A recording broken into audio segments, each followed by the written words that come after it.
It's 2:00. They've got a new microphone. Maybe it's because in the past you've always complained I don't speak into it and you can't hear me. Am I coming through to everybody? Fantastic. Does everybody recognize the little red symbol with the slash through it up on the screen? It says, please turn off your cell phones because we want to make sure you don't miss anything we say here today. Anyway, I welcome you to the June membership meeting. I was hoping we would outpoll Project 2025, but I don't think we did that. Maybe we'll have to write a similar manifesto and it'll generate more interest here at the Forest. Anyway, your board has been very active for you over the past 3 months, as you'll find out as the committee reports bring you up to date. Filling in both what we've done early in the year, but emphasizing more what has occurred in the last quarter. Since we have a full agenda, what I'd like to do is move fairly quickly to cover the first item, which is namely the minutes of the minutes from the last meeting for approval. The minutes have been posted in the connection room. They've been available at the websites for people's perusal. So I propose that the minutes be accepted as submitted. All those in favor, raise their hands. All those opposed, raise their hands. Thank you much. The minutes are now formally accepted. With that, as you are probably aware, the Forest of Duke has two boards. The Resident Association Board, which is us, is here to protect and represent the rights, privileges, and interests of the residents. However, there is a governance board as well, and the Forest at Duke Board of Directors provides careful oversight of the organizational operations. And this is very crucial to our long-term stability and existence. And it gives me great pleasure to welcome here today the current chairman of our board, Charles Chuck Kennedy, who provide a few comments. You can read his interesting bio on forestduke.org, but very briefly, he received his degree from Guilford College. He's currently a senior employee benefit specialist at Hub International, and more importantly, he is a Durham native, and he currently resides here with his wife and 2 children. Chuck, really great to have you here. It's a pleasure to be here today. When Jim asked me if I would speak, he said I didn't have to say a whole lot. Somebody once told me there are 3 parts of a great talk: good beginning, a great ending, and not a lot in between. So I will be brief. I came on the board at the behest of a former board chair, Dave Pottinger, who's a friend of mine. I really didn't know what I would be doing when I came in.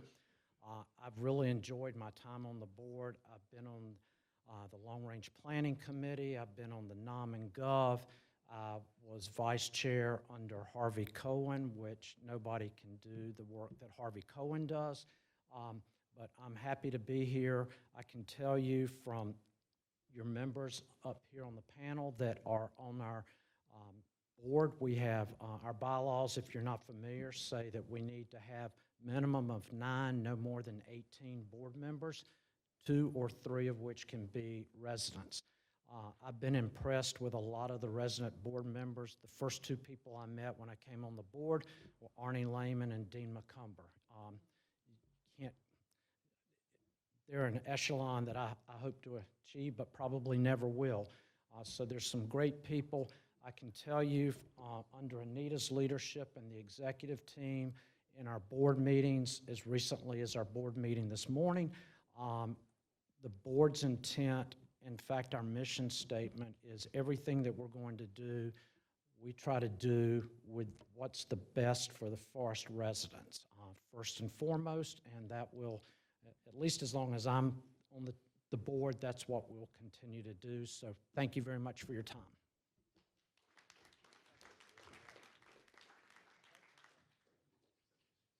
We now move on to the person who needs no introduction, Anita, to give us the CEO update. Anita? Good afternoon. Oh, this really is louder. So I've got just a few quick things, and Jim said we had to be quick and on point. You know how hard that is for me. But we are in the middle of multiple inspections this week for plumbers, electricians, elevator, phone, and fire. They are going through this week. We can have the certificate of occupancy as early as the end of this week or as late as June 30th. We expect to see substantial completion by June 30th or at the latest July 15th. You always need that window. And then we expect the common areas furniture to come into the terraces on the week of August 2nd. And the milestone for last week was getting the water turned on in the building. That happened successfully. They've been testing every floor and making sure we don't have leaks and all that good stuff. The water milestone is the one that allows the marketing team to reach out to the new residents and begin the process of signing residence and care agreements. So we're moving in the direction. On June 30th, there will be a whole house meeting at 10:30. It is to provide an overview for the terraces, program overview, and a schedule of meetings to follow. We will do called meetings early in the month of July, making sure that we speak specifically to the RA board, the dining committee, the activities committee, and marketing, and then some other subgroups that have popped up. And then immediately following those meetings, we will do coffee and conversations, and coffee and conversations will be done 3 at a time. So it's a meeting with the committee, and then coffee and conversation, 1 in the morning, 1 in the afternoon, and 1 in the evening.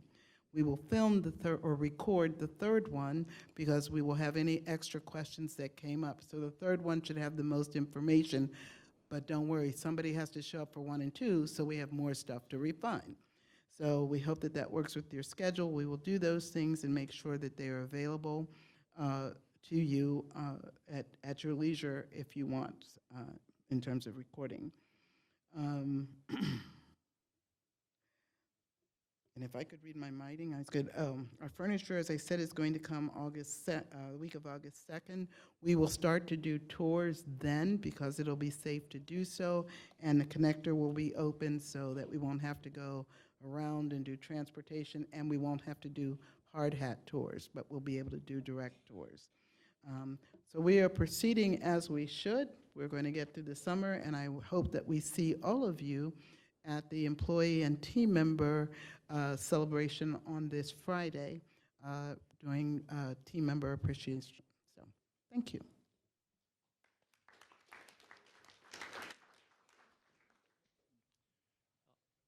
And now on to our financial report, Andre Allen.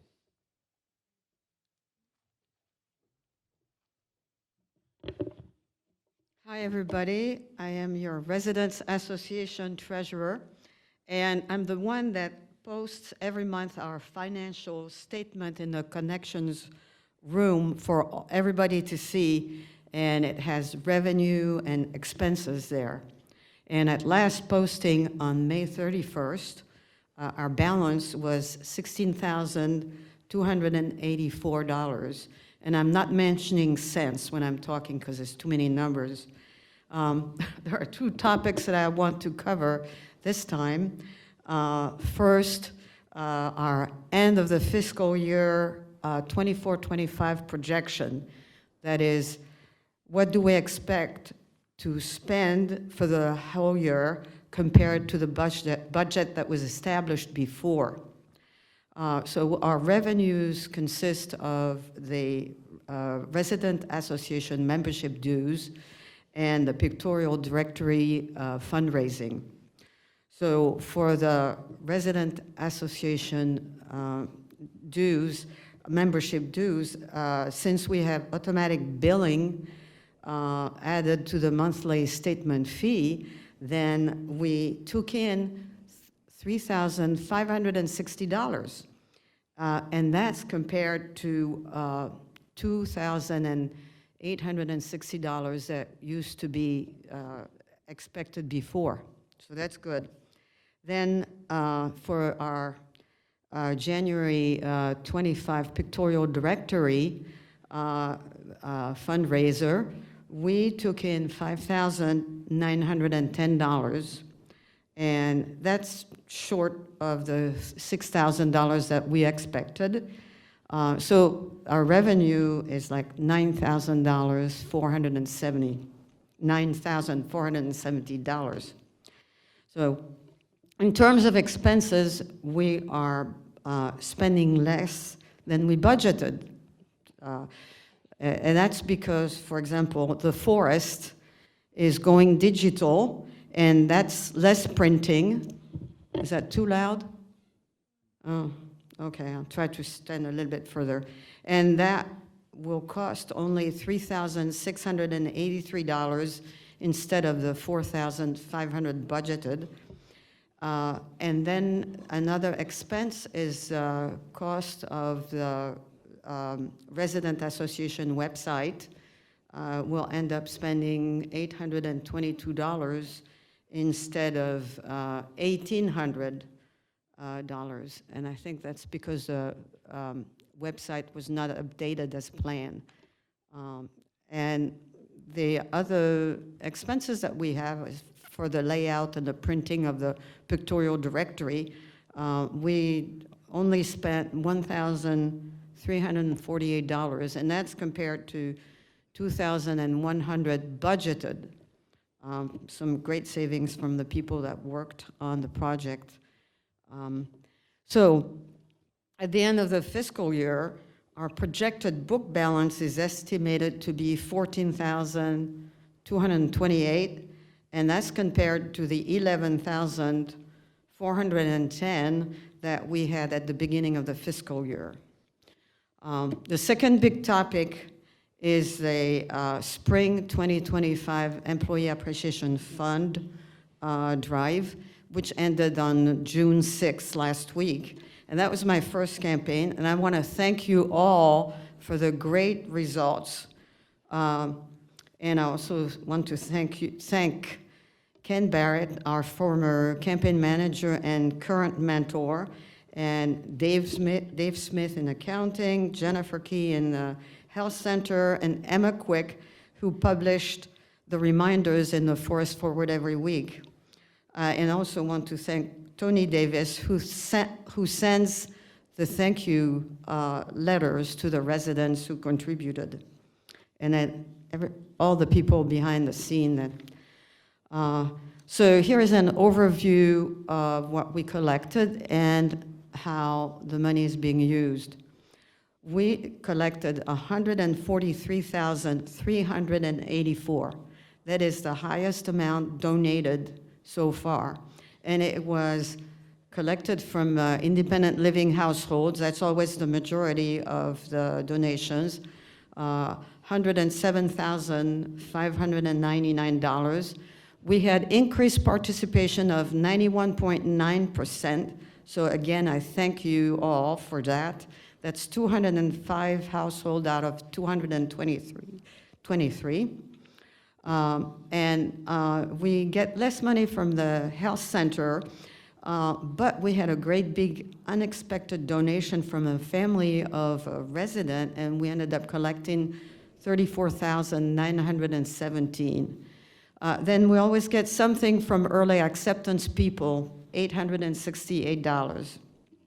So what do we do with that money? Well, that goes to the staff, and the award payments were made on June 13, so that's very recent. And the average net payout to staff was $503. The awards ranged from $11 to $962. That depends on the years of service and the hours a week that people work. Needless to tell you that staff is very thankful. It comes in time for vacation, and also it's used for items outside of family budget. and it definitely improves the morale and the staff retention. We have improved staff retention. And that completes my presentation, and thank you again.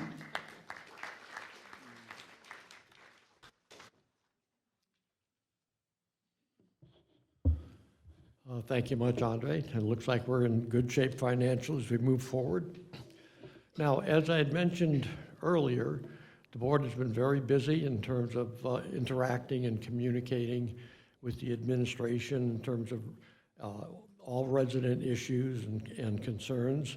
And I can also assure you that the community atmosphere we've been addressing equally well to make sure that it continues to grow to support the diverse offerings that make the forest what it is. And I think one of the attributes of this community is the people in this room and maybe watching on TV that constitutes the heartblood of what Forest at Duke really is, coupled with the great working team we have in terms of supporting us, and I think that is reflected in our support through the employee appreciation funds. In any event, you'll hear a lot more detail in terms of what has been taking place by the various committees, and I'll let them take you through that since they're the ones doing all the work in terms of interfacing and providing that information. It'll be very brief, so I urge you to look up the detailed reports, which I say are posted monthly in the Connections Room. They sit there for a year before they're moved into archival, but in the meantime, they're also available on the website, so you get easy access to any of the past records for the year if it is of interest. Anyway, a major part of the effort that we have been spending throughout this whole year has clearly been directed to the terraces and the upcoming opening, which will bring in an anticipated 100 plus new residents. And that opening, which we've always sort of looked and said, I don't know when it's going to be, is now literally right around the corner. The light is at the end of the tunnel, and if you've been able to peer over the fences, in terms of the decorations and groundwork that's taken place around the forest, the terraces, it looks like a completed project, but it's not quite there yet. But in any event, that opening will have a tremendous impact, not only on us, but on the 100+ residents coming in. And our challenge will be to integrate them into the forest as we know it, and you'll find there's a lot of work going on to make that happen. Anyway, I want to assure you that although the decisions have not been fully made and completed by the administration, there's good communications between the RA board and the administration to keep us up to date on what's taking place.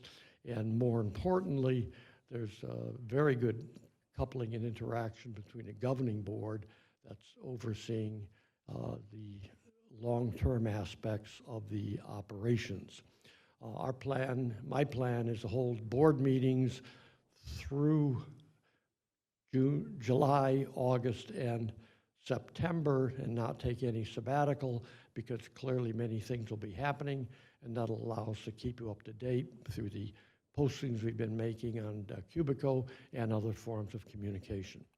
With that, what I'd like to move to is the next order of business, which is the comments by the committees, and we'll go by alphabetical listing of the committees themselves. The first one up is activities, with Elizabeth Gillis reporting. As you may know, Elizabeth is taking a sabbatical at the health center and is therefore unable to join us today, but she has provided the report, and I will hopefully deliver it to you in as good a fashion as she would. Anyway, the main purpose of the Activities Committee is to work with the staff of Community Life to help plan monthly activities which are varied and interesting for all residents. The Activities Committee has 5 subcommittees.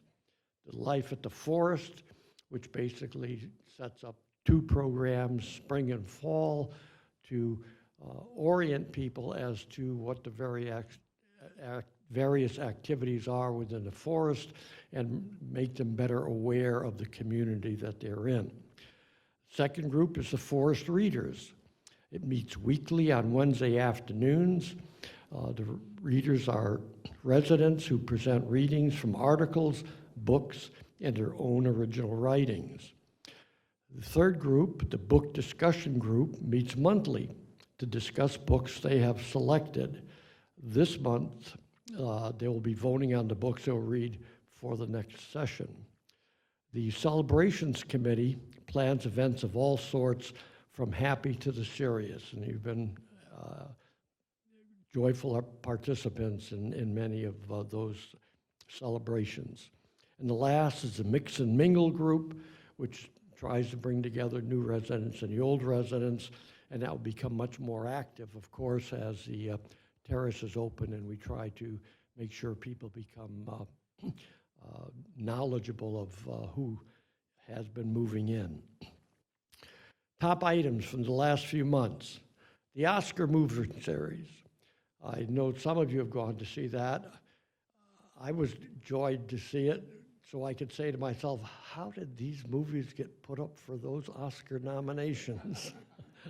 But so be it, they did, and I think the right ones won. The Women's History Appreciation Brunch was very successful, with all tables being fully filled in the auditorium. Mix and Mingle hosted a small event in May for new independent living residents. Pam Taylor, the Community Wellness Manager, arranged a presentation of legacy healthcare services on fall prevention that I know many of you attended along with myself. The Resident Handbook is now available. Hooray, hooray. Let's give a hand of applause to Anita and the administration for putting that together. I know there have been many people who have waiting, I won't say patiently, who have been waiting for the handbook, and it is there and available. It's available electronically, and if you want hard copy, you can get hard copy from Sarah Haney. And I should mention that Anita announced to the governing board today that although it came out today, it'll probably have to be rewritten in 3 months so we can start the cycle again. Anyway, summarizing, the Activities Committee will continue programs that have proven to be popular and introduce a variety of informative and stimulating programs that will enrich us in our life here at the Forest. The Activities Committee clearly wants to extend their thanks to Community Life for their help and support in making the place, the Forest, the place that we're living in, and as I say, the interaction between the 2 groups is superb. And then last but not least, Elizabeth wants to make sure that thanks are extended to all the members of the Activities Committee for their interest, input, and ideas. Next on the agenda.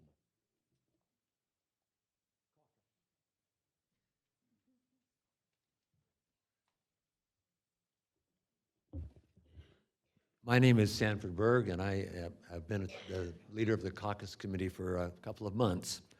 The caucus groups represent 17 neighborhoods, and it's soon to be 21 when the terraces is added. So we're currently seeking a representative from the health center. We had a temporary one, and she returned to independent living. The purpose of the caucus structure is to provide a smooth communication channels between our residents and the resident board, association board. And the caucus leaders are asked to identify problems and concerns by residents and propose solutions.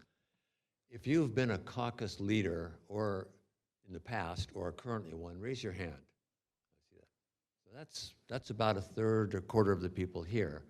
And I think it illustrates how engaged many of us are and appreciate the work that is done.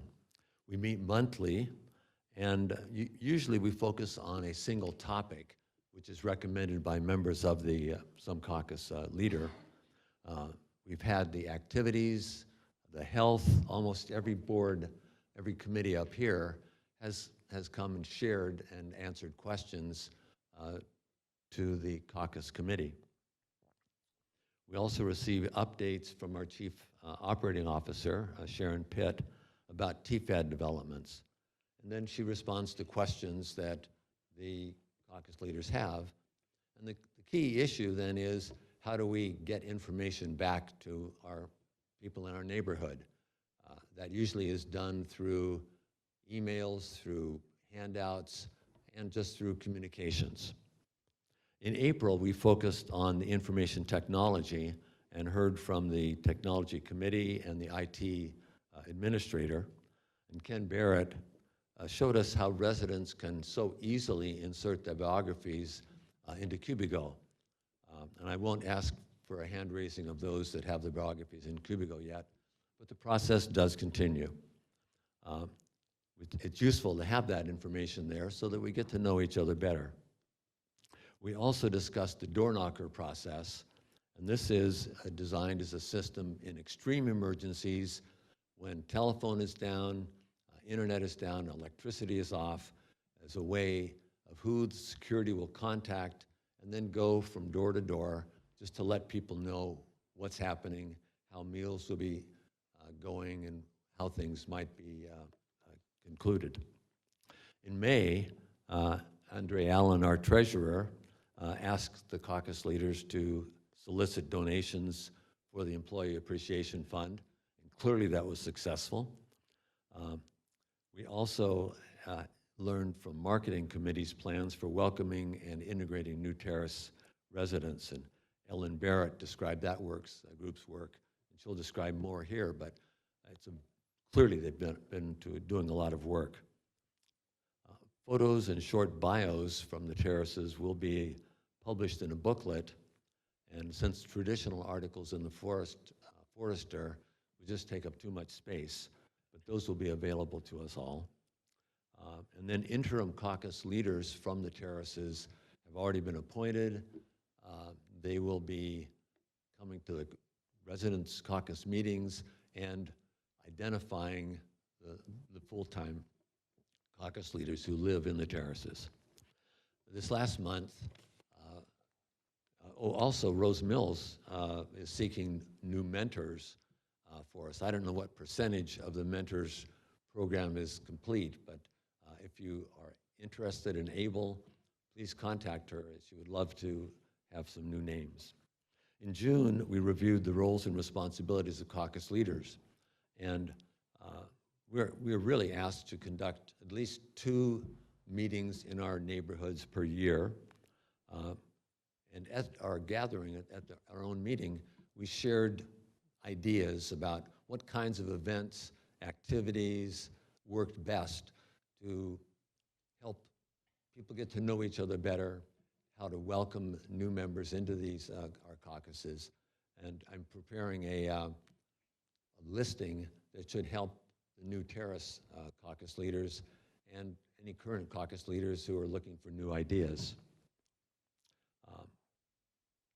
At the meeting, we also updated information about mentors, which is another important role for the caucuses. I've been very impressed with the skill and the energy and dedication exhibited by the different caucus leaders and for the people that I've gotten to know better through our RA meetings. And just to summarize, the primary goal of our caucuses is to increase information exchange available to residents, to promote communication, and ultimately to encourage social interactions within our community. So thank you.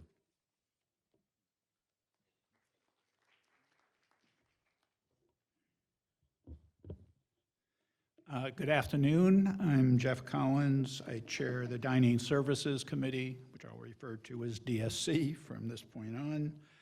The mission of the DSC is essentially to function as a liaison between the residents and the administration at the forest in order to ensure the best possible dining experience for residents. That includes the quality of the food, the diversity of the food offerings, the ambiance of the various dining venues, et cetera.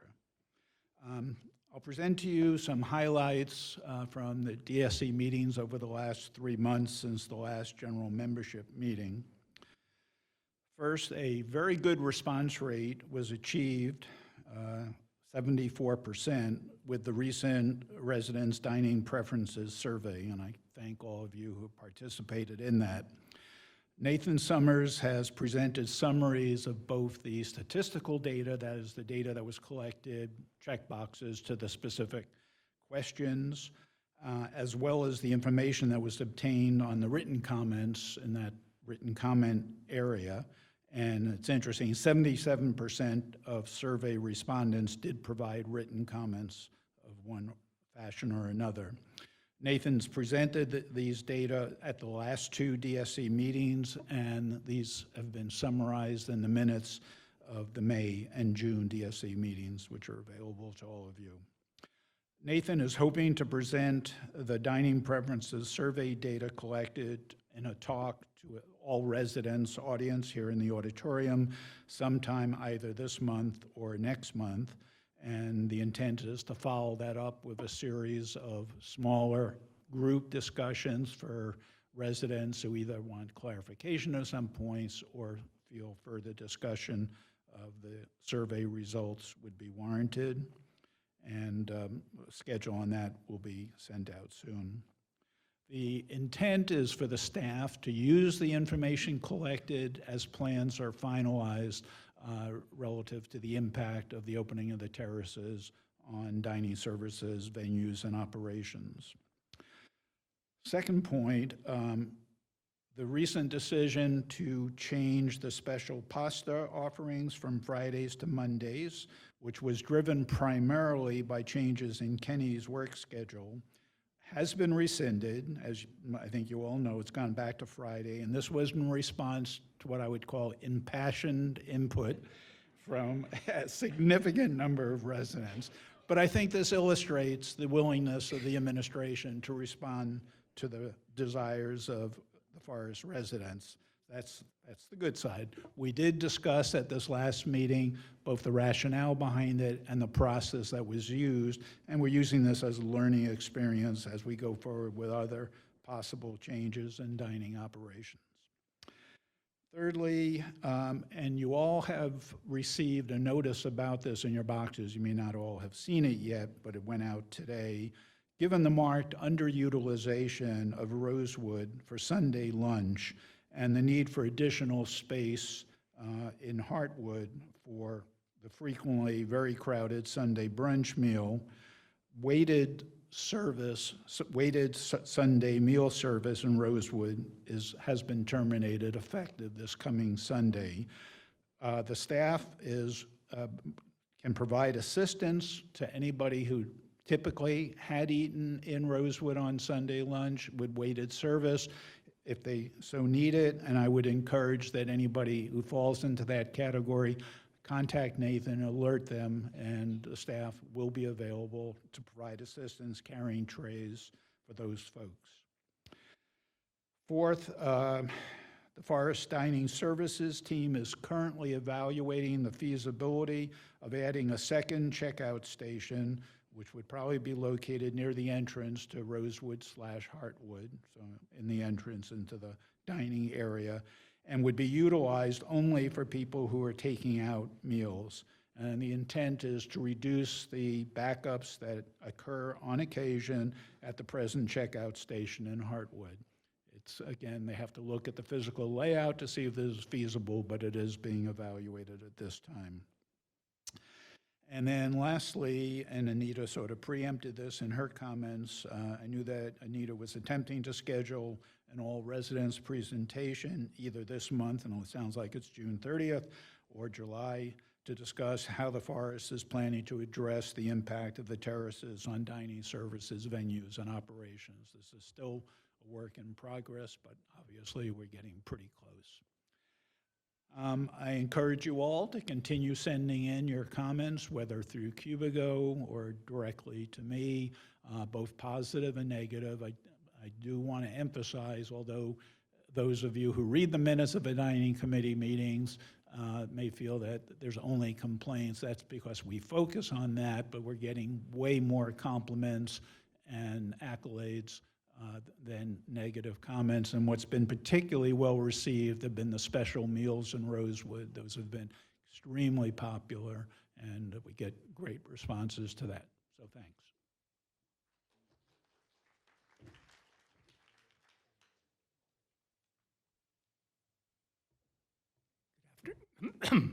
Good afternoon.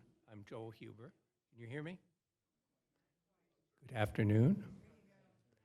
I'm Joel Huber, and this is, I'm talking about the Resident Finance Committee. Our role is to understand an extremely complicated series of financial events that make this place work.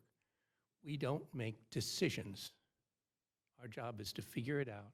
We'll talk to the board, but they're making the decisions, and our job is to make sense for you. We have an extraordinarily good group of people who are very knowledgeable about it, that you can talk with about it, and that's our job.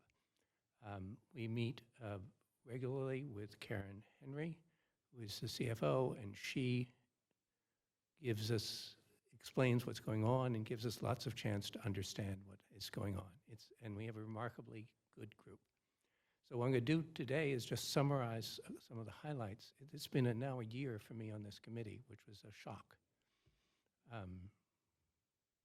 My wife's going, she can't hear me. Okay, it is still a shock. And so I'll just give some highlights. In the last few years, the Forest at Duke greatly expanded its health center and residential capacity. That growth required increasing debt and recurring more and involved in recruiting more employees to venture, to venture into, to service a greater physical plant and greater numbers of residents. As a nonprofit, the Forest needed to do three things: increase the desirability of its place to live, improve the attractiveness of it as a place to work, and reinforce its viability as an investment. Tough businesses. Those three goals were helped by our high rating in the U.S. News and World Report that compared us with 66 North Carolina continuous care retirement communities. So we started in a very good position. Their first goal was to attract new residents. The sales and marketing staff were charged with that task. Their activities included generating focused digital marketing and coordinated critical support from current residences. And they have kept percent occupancy of these efforts have resulted in many commitments for the terraces, and they have kept percent occupancy of apartments and cottages above 95%. Secondly, improving employee selection and development. That required coordinated attention from all directors of the Forest.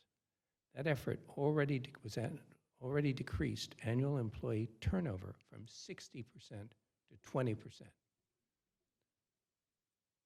Finally, careful budgeting and increased commitments by new residents have enabled the Forest to pay off a short-term debt in 4 months rather than the planned 18 months, so we're in good shape. This is gratifying start about which we can be proud, but as you'll learn, there is much more work to be done. We're now actively involved in welcoming new residents into our community and planning the physical and organizational shifts needed as they arrive. Currently, Anita Holt and Karen Henry are implementing a zero-based budgeting process. That requires Forest Department heads to prepare operational projections that do not depend on what they got last year. In August, the final budget will be proposed and will be signed on by our board of directors. In September, the plan and annual resident fees will be presented to all of us residents. As that proceeds, the Resident Financial Committee looks forward to updating you on that process. Thank you.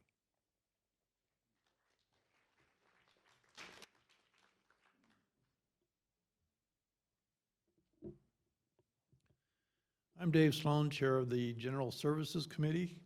Our function is to maintain close liaison with TFAD's General Services Department to assure quality service in the areas of grounds and landscaping, buildings, landscaping, and security and transportation. We meet monthly with Nathan Summers, Chair of that department, and we have subcommittees for community garden beds, which is now headed by Jay Williams, the Rose Garden, Sue Staples, the Wood Shop, me, other garden areas around campus, Robin Sloan, and the greenhouse, for which we have no current leader. Our last couple of meetings have concentrated on reestablishing TFAD's moribund recycling program. You in the apartments may notice new lime green recycling carts in the trash rooms on the second floor. It's important to follow the posted guidelines about what can go into these carts. You can find reports on our meetings in a binder in the connections room and in the committee section of Cubigo. If you have questions or comments, feel free to contact me or the appropriate subcommittee chair.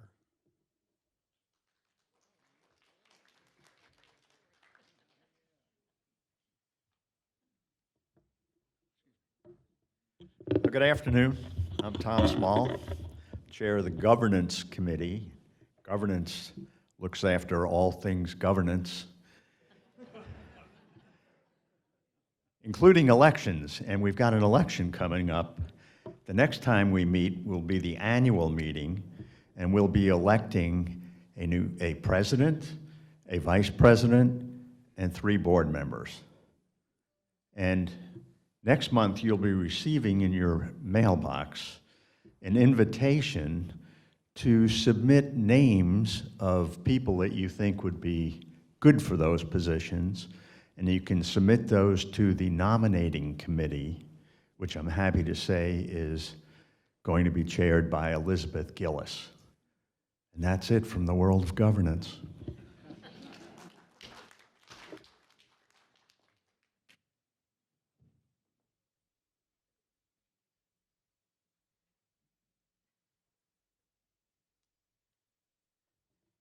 Hello, I'm Dan Blazer. I'm the chair of the Health Committee, Residents Health Committee. We meet monthly. We also meet with Leanne Bailey-Clayton, who is the administrator for the Health Center. And our goal in this committee is to be an advocate for optimal health care at the Forest. And we do that by trying to relate with our independent living residents, our health care center residents, the staff in the health center, and administration overall. Currently, we have a census of 70 individuals. This was a little bit of an uptick, and I think we all are concerned, will there be room for me when I may need to go to the health center? And the answer is yes. We've never exceeded the number of beds available, and we're not really pushing that now at the present time. The numbers kind of vary back and forth, so you just have to, that's part of life. One thing we learned at our last meeting that I think it's important to recognize is that depending on the census of the health center, we do have direct admits. And that is somebody who's not been a resident in the independent living community can be admitted to the health center based on their needs, but they pay full long-term care rates if that happens. And so we currently have 8 individuals who are in that position at the present time. Stanford mentioned that we don't have a caucus at the present time in the health center, and we don't actually have the individuals in the health center who can actually make a caucus work currently. So we've made we've tried to fill in the gap for that in a couple of ways. One, Judy Vick and Joe Moskoff are meeting monthly with the Health Center Caucus, which is not Caucus, Council, which is a monthly meeting, and they attend, by invitation, they attend this meeting along with Health Center residents, and there are about 15 people who attend each time. We've carved out time in those meetings, about 15 to 20 minutes, or it could be longer, when no staff are available and the Health Center residents can talk to Judy and Joe, which in turn can get communications back to us and the Health Committee about what concerns might be a meeting available at the present time. In addition to that, we have concerns and compliments that come on a very regular basis. Carol Carson, our wonderful statistician, collates all of that information point by point, month by month, and color codes it. And it is a wonderful way for us to keep track, not of each individual concern unless they're severe, but rather what the trends might be, and then we can address those and work with Leanne and others to try to correct that. So that's one thing we do that sort of takes the place of what a caucus might do in a situation like this. Second thing we're doing, and we're just getting this process started, is to actually provide an opportunity for people in independent living to actually communicate what's going on in independent living back to residents in the health center who are still interested, even though they may be there permanently and are not able to participate as on a regular basis. As you well know, we have health center residents who come periodically and dine in Heartwood or in Rosewood. And so we're trying to make this something that where we can get a flow of information to the people in the health center about what's happening in independent living. Likewise, we are attempting to find ways in which we can get information about residents in the health center back to independent residents. And so we had a wonderful article by Diane Strauss in the last Forrester. We've had a number of biographies that have been written by Judy Tibbetts and my wife Cheryl, and these give you a picture of what these individuals have done through their lives so that we don't feel like we're totally separated from the individuals. I think we're doing well in our health center. We're not going to be meeting during the summer, but we'll keep track on issues that are going. So thank you very much.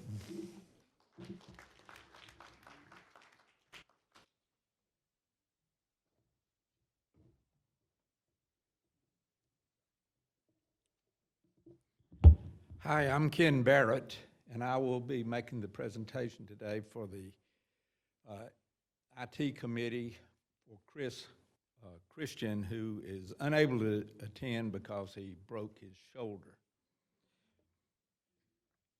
The Information Technology Committee collaborates with the Forrest at Duke's IT department to develop programs and services and resources that ensure high-quality technology to be both accessible and user-friendly for TFAD residents.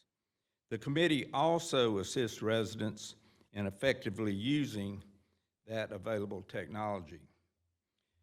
This report represents some of the key activities of the committee.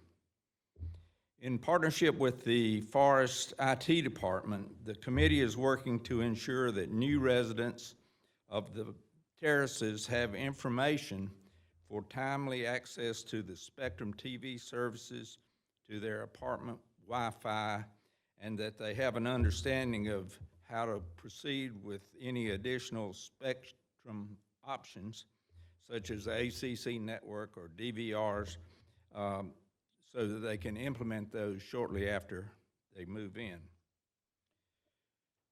To address some concerns expressed by Forrest residents about difficulty reading the Forrester online on their phones, the committee is evaluating a dedicated computer with a large display to be placed in the library. This will provide an improved experience for viewing the Forester online. Residents have also expressed questions about the security of the Cubigo system. After a thorough review of both by the committee and by the IT staff, Cubigo has been deemed secure and appropriate for safe use by the residents. The IT committee is responsible for overseeing the retention of residents association records. The current strategy includes using Cubigo for distributing up-to-date current information. Archived information will continue to be stored in the RA document room. In addition, a new digital system will be implemented to store transitioned RA website content and to provide residents with access to archived and current records. The committee is also developing a list of deceased forest residents, which will be made available digitally for reference by current residents. And finally, the IT committee encourages all residents to review and update their biographies and put them on Cubigo to ensure their information is current and available to the new residents that we will meet this fall. Thank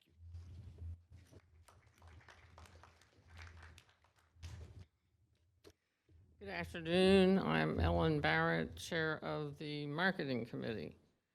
The Marketing Committee's mission is to support the sales and marketing team by offering feedback, contributing new ideas, and actively participating in departmental initiatives to assist in recruiting prospective residents to the Forest at Duke.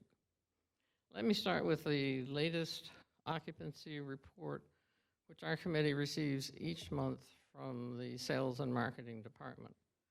There are 233 apartment and cottages in independent living.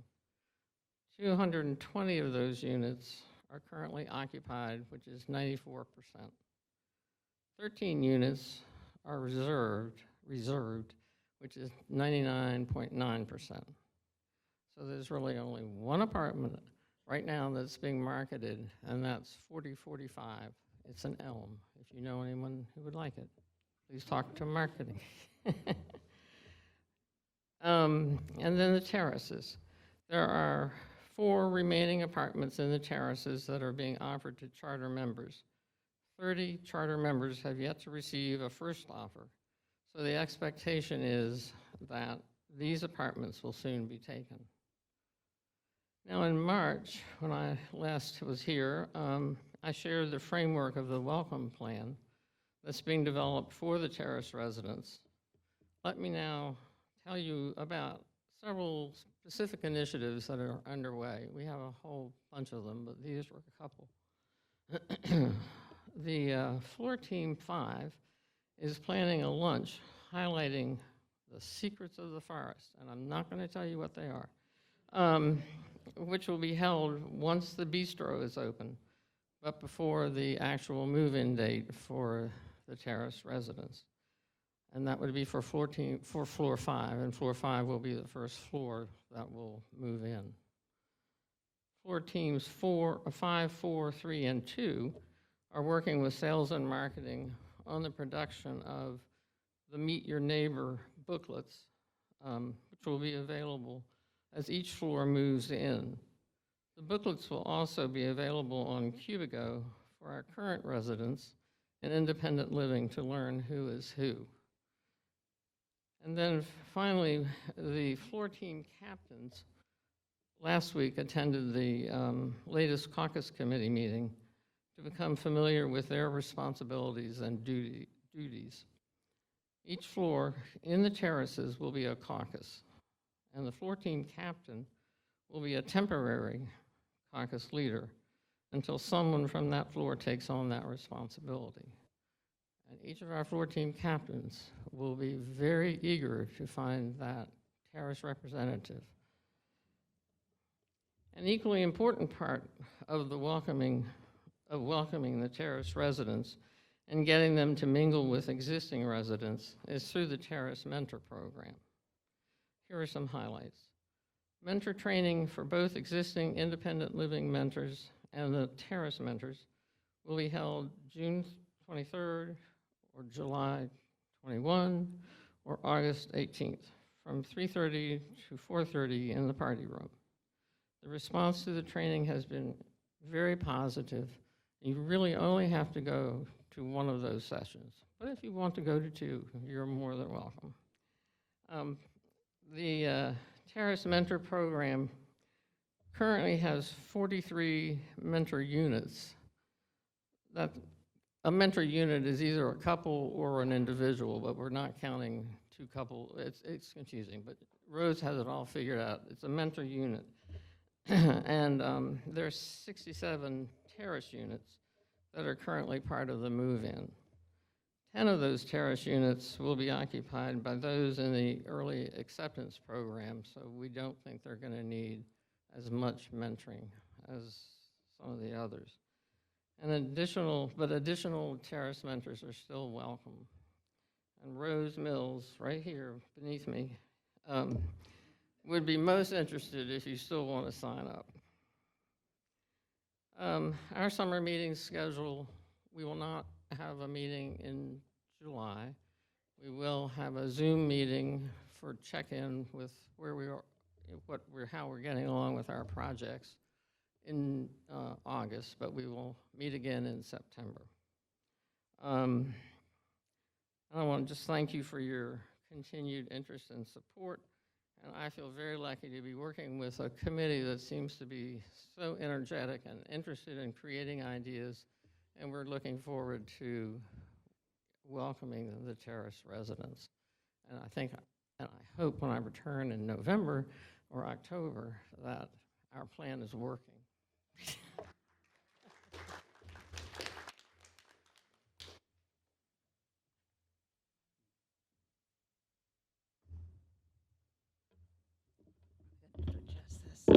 Hi, I'm Cindy Deal, and I'm the chairman of the Resident Services Committee. Under that are a number of ways to learn a little more about living here at the Forest. The Encore store is chaired by Kathleen Allen. They are unable to use their office because of the construction project. Hopefully that will be ending soon. They are also waiting for an empty cottage or apartment to stage a sale of furniture that they've been amassing for months. And they even got a spinet, if anybody knows how to play that. Kathleen also does the lobby flowers, and the residents continue to donate the arrangements, and there have been no gaps all summer. Gift Shop, that is Lynn Langmeyer, and I was just in there before this meeting. They have a lot of neat stuff in there, y'all. You ought to go check it out. Library, Linda McBride reports that we have a new librarian. It is Diane Strauss, who wrote that article in the last Forest Forward. She has been a librarian for many years, and she's a resident here. And then finally, the Forester, Lisa Camel, can't read my own writing. The next edition will be available in October. They take the summers off. Thank you.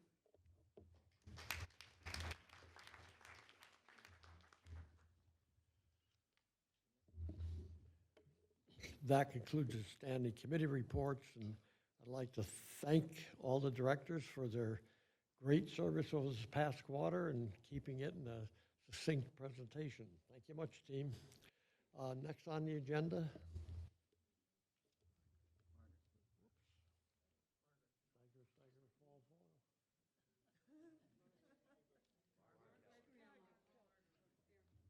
We got there. A Norco report from Margaret Keller. Margaret?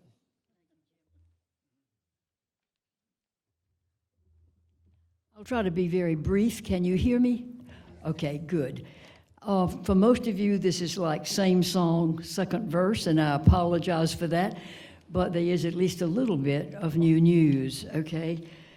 Those of you who are new to the forest, and I don't see many faces that look new to me, would not know that many decades ago,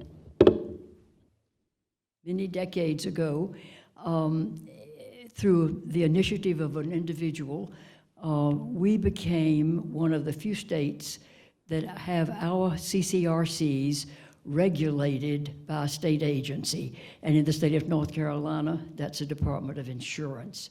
That original statute is now probably about 35 years old, okay? It's undergone some changes, but not major changes in those years. And so 3 years ago, the representatives of residents, NORCRA, like us, representatives of Leading Age, the administrators organization of which Anita is a part, and members of the Department of Insurance began to look at things that needed to be changed. And so a modified statute was developed, and for the last 3 years, we've been trying to get that considered and passed by the General Assembly. I'm happy to report that last week, the House passed our bill unanimously. Now, it begins going through the committees of the Senate. With good luck, we may find it passed before this short session of the General Assembly ends. And if that happens, we'll all feel we've really accomplished something. It's a very long statute. No one should try to feel they need to read it, but it does contain very important rules and regulations for our protection as residents of CCRCs in North Carolina.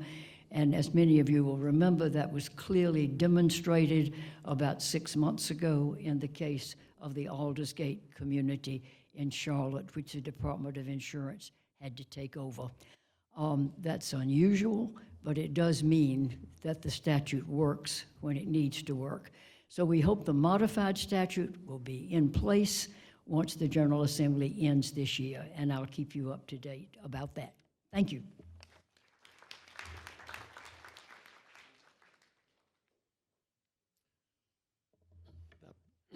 That basically concludes the meeting.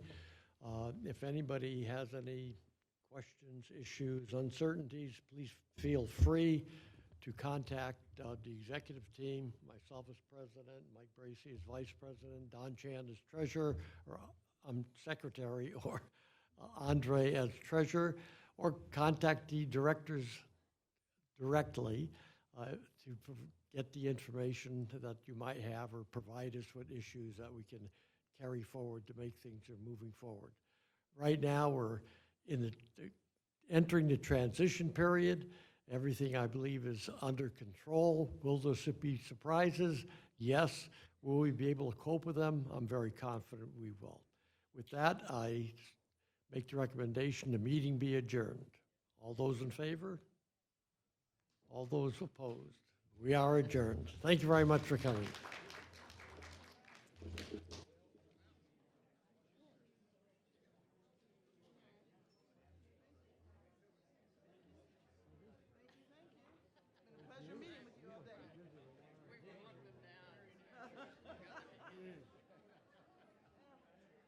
Just keep moving, one foot in front of the other.